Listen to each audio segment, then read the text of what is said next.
A single human sniper walks onto an alien jungle world. His mission: survive 10 days against an entire armada. The galaxy had laughed at Earth. They were about to learn why that was a mistake. Because sometimes one man is all you need. Welcome back to HFY Sage of Stars, where we explore humanity's greatest moments across the stars. Today's story: a sergeant with 900 confirmed kills, a jungle that becomes his weapon, and a warlord who learns too late that you never underestimate a human cornered. This is the Ghost of Earth. If you haven't subscribed yet, hit that button now. New HFY stories drop every week. Let's get into it. The Vryell warlord's voice echoed across 1,000 broadcast channels, his laughter deliberately cruel. Send your finest hunter, Earth. Let him walk among warriors, and we shall see if your kind can still crawl. The galaxy laughed with him, cruel, echoing laughter from species that had forgotten what real fear sounded like. Humanity was young to the stars, barely tolerated. Their weapons archaic relics. Their soldiers shadows of a savage past. But the laughter carried too far.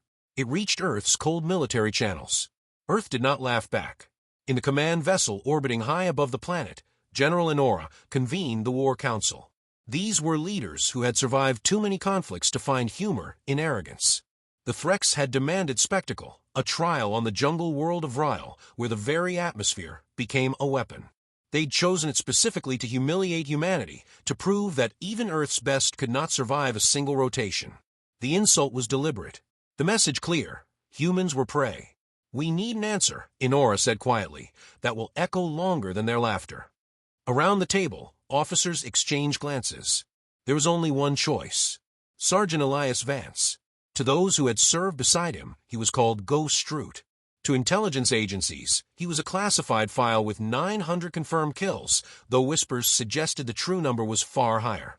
Years ago, after a mission that had killed his entire unit, he had retreated into the wilderness of the Cascade Range. The world had learned to let him disappear. When the summons came, Vance didn't hesitate.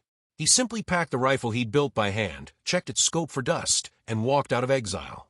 He arrived at the orbital station in silence, a man with a duffel bag, a rifle case, and the unshakable calm of someone who'd made peace with death long ago. The briefing was clinical. Corrosive atmosphere, high humidity, predators that hunted by heat, acid rain. The colonel delivering the information seemed to age with each word. "You're not expected to win," he finally admitted, his voice barely above a whisper. "Just survive long enough to remind them what we are." Vance's reply was quieter still. "What we are, that's the easy part." The mission was simple. 10 days on Vryell. Engage and eliminate any Vryell patrols. Extract alive. The entire galaxy would watch through the enemy's own surveillance feeds. This wasn't warfare, it was diplomacy written in blood. As Vance boarded the drop pod with nothing but his rifle, a combat knife, and a canister of adaptive camouflage gel, General Enora watched the monitor in absolute silence. "He's going alone," a junior officer whispered. Enora didn't look away from the display. "He's not alone. He's human." The descent burned through sulfur clouds. When the pod hit the jungle floor with a wet crunch of mud and steam, Vance emerged into a world that seemed alive in every direction. Trees the size of fortresses reached toward a sky veiled in green-gray light. Vines pulsed with bioluminescent threads. The air smelled of corroded metal and rot. Humidity pressed against his armor like a living thing, and the mud came up to his knees in places. Perfect cover, he thought. Vance had named his rifle Whisper Wind years ago, not for power, but for silence. It was a weapon that understood subtlety. He stripped the pod for salvageable parts, crafted traps from circuitry and monofilament. His camouflage gel mixed with native soil until his armor became indistinguishable from the earth itself. When he lay flat against the mud, even his heartbeat seemed to sync with the jungle's rhythm. Hours passed before movement flickered through the trees. 4 Vryell patrol units, their armor glinting faintly in the haze. They moved with the confidence of predators who believed themselves untouchable. Vance tracked them through his scope, counting their heartbeats, memorizing the tempo of their steps like a hunter learning a song. One laughed, a guttural sound dripping with contempt. Vance exhaled slowly, adjusted for wind, fired. The shot was almost gentle, a soft cough swallowed by the rain. The alien dropped instantly, a neat hole between its eyes. The others froze, confusion flickering into fear. They began to shout, scanning the canopy with energy weapons raised. The second fell before they could triangulate. The third tried to run. Vance waited until the fourth raised a communicator, then fired. The shot passed through the device and the alien skull in the same instant. Silence returned, heavy and absolute. Steam rose from the bodies. He moved like water through the trees, retrieving salvageable ammunition, leaving no trace except the echoing message of what had happened. In the orbiting Threx command vessel, confusion turned to outrage. 4 hunters. Static and silence. "Find him," their commander hissed, claws gouging the metal table. But aboard the human ship, General Enora simply closed her fist and nodded once. Vance found a rise overlooking the swamp and settled in, rifle across his knees.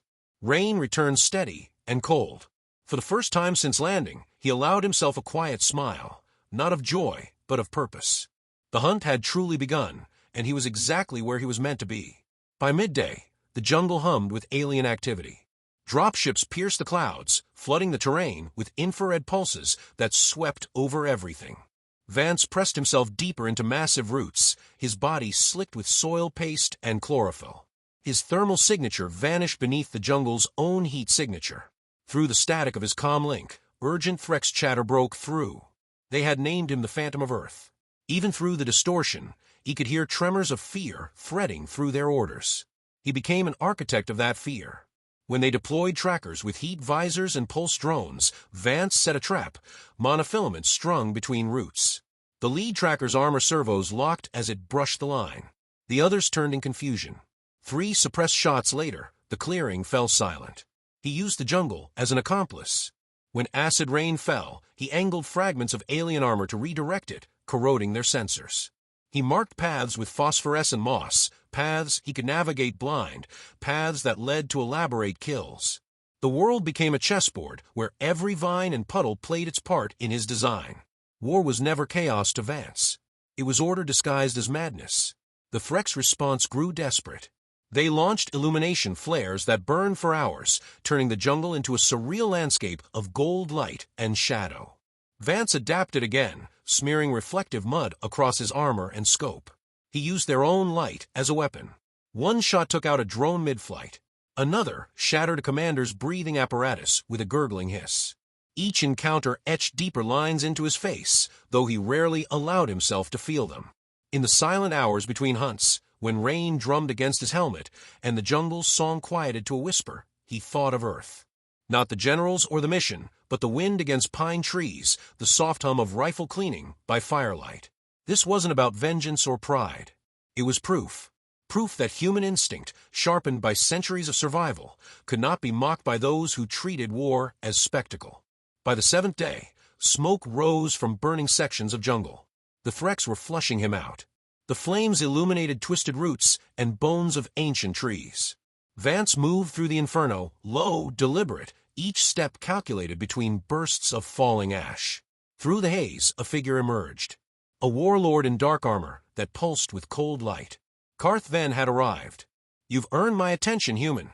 His voice crackled through the comms, venomous and amplified. "Now you'll earn your death."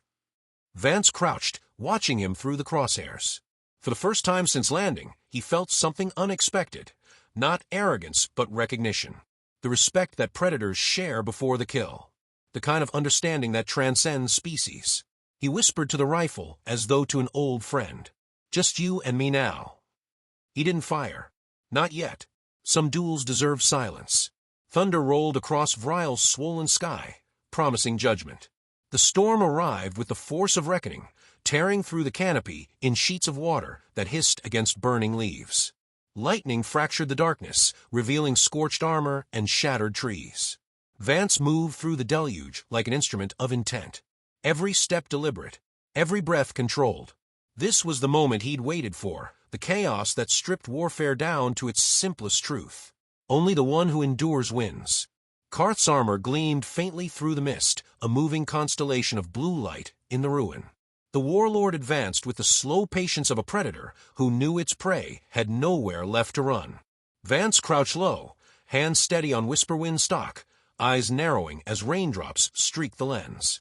A wound from an earlier encounter throbbed beneath his armor, a hot pulse that reminded him he was still mortal, still breakable. He ignored it. Pain was noise, and noise got you killed. He shifted slightly, aligning the barrel through a gap in the vines.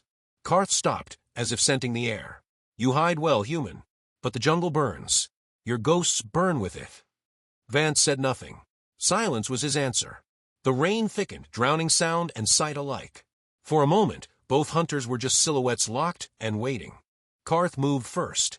His plasma rifle carved arcs of light through the storm, carving trenches into the mud where Vance had been seconds before. The sniper slid behind a fallen trunk, mud spraying, as heat seared the air. He waited for the telltale hiss of cooling plasma, then rolled left, raising the rifle. Through the scope, he caught the faint shimmer of Karth's heat signature. 2 hearts pounding, one slightly slower than the other. The second heart was his target. The shot cut through the rain, like whispered inevitability. It struck just beneath the warlord's shoulder plate. Karth staggered, growled, and fired wildly into the trees, plasma lighting the world in electric blue. Vance didn't retreat.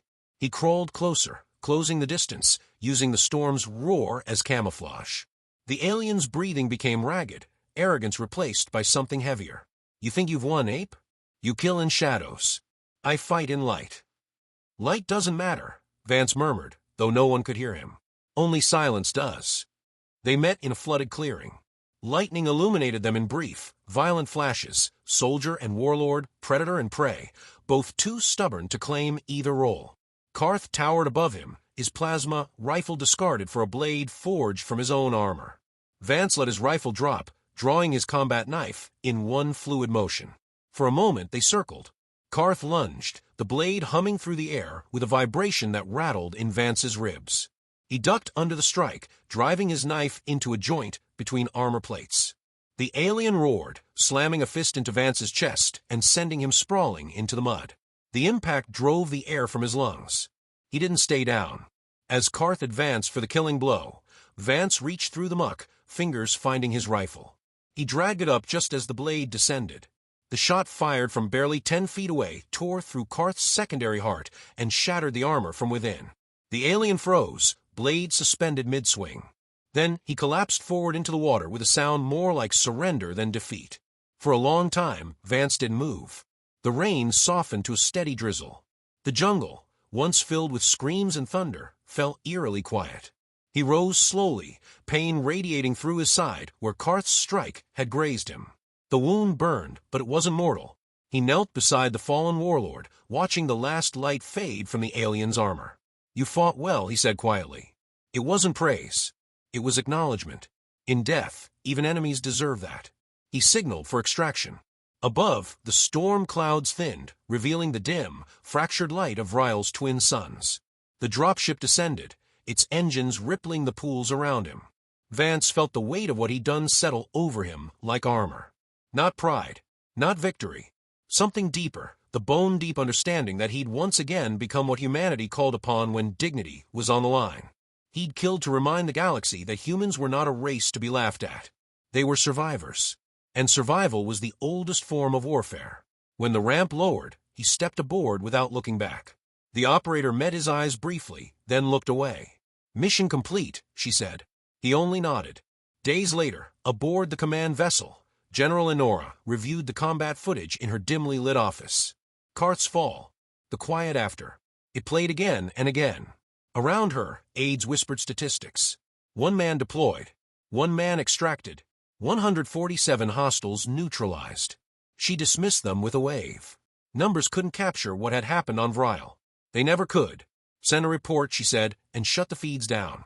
Let the galaxy wonder. When Vance returned to Earth, no parades greeted him. He preferred it that way. He went back to the mountains, to the silence and the snow, to the place where ghosts could rest. The rifle, cleaned and reassembled, leaned against the wall beside him. He watched the sky as evening fell, the first stars piercing through the dark. Somewhere out there, alien worlds whispered his name, not with laughter but with fear. He smiled faintly, the expression more tired than proud. They'll come again, he said to the wind. And I'll be here. The snow began to fall, soft and endless, erasing his tracks as it had before.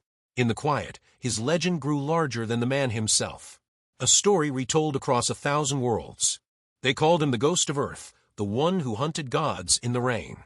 And in the mountains, in the snow, in the silence between stars, he waited. What did you think?